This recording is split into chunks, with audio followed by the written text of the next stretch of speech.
The minister M.L. Kimball coming to you live. I'm going to make this very short and sweet, very easy to understand.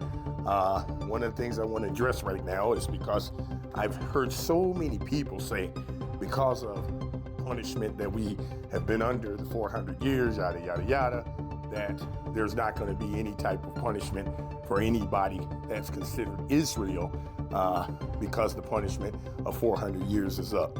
Well, I have to beg to differ with you on that because that is not in scripture whatsoever.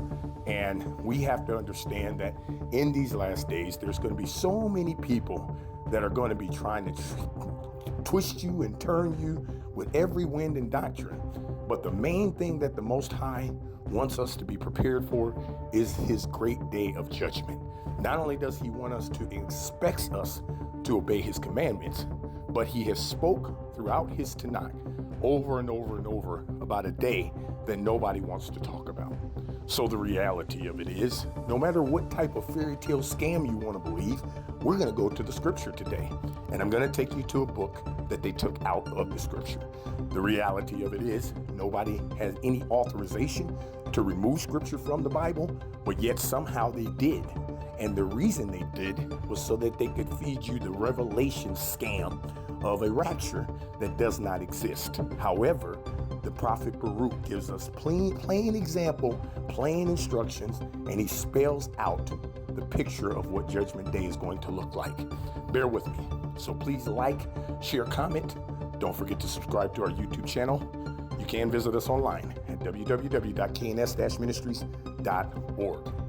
I'm going into the Sefer, and we're going to get this thing going right now because I have a responsibility and a duty to make sure that when the Most High drops this stuff on me, he shows it to me, that I'm going to take it to the masses. I'm going to continue to preach it, regardless of what it is. I don't need your scamified pulpit, or I don't need your prestige. I don't need your scamified swaddling clothes to preach in. I don't need your James Brown. I need to make sure that I deliver this message the way it was intended.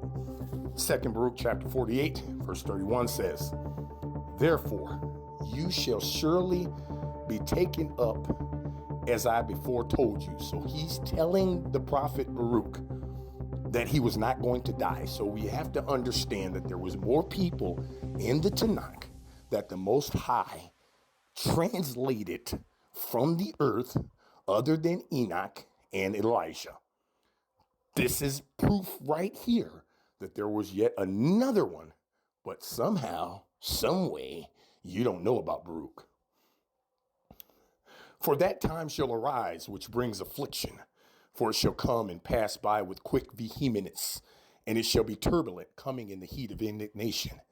And it shall come to pass in those days that all the inhabitants of the earth," he says, all the inhabitants of the earth shall be moved one against another, because they know not that my judgment has drawn nigh. For there shall not be found many wise at that time, and the intelligent shall be but a few. Moreover, even those who know shall most of all be silent." So you judgment, you preachers, you leaders, you know that there's judgment coming, but yet you're going to be silent.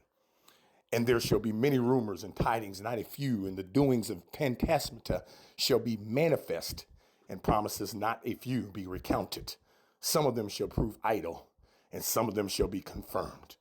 And honor shall be turned into shame, and strength humiliated into contempt, and probity destroyed, and beauty shall become ugliness.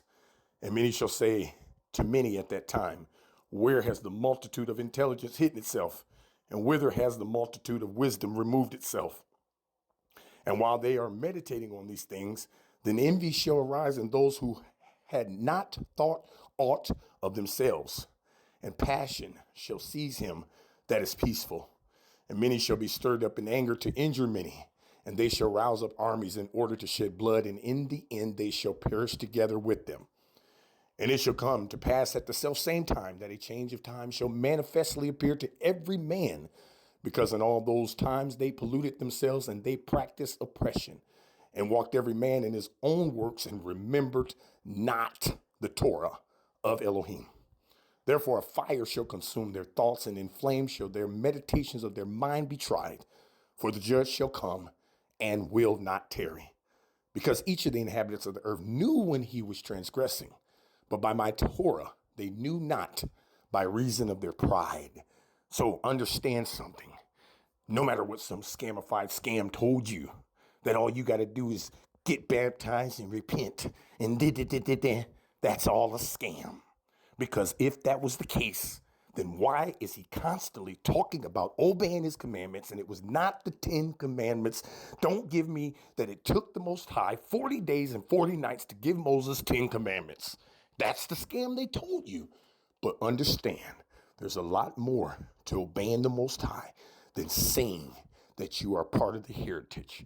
If you do not obey his commands, judgment is coming for you. I am the minister, M.L. Kimball. Be blessed on purpose.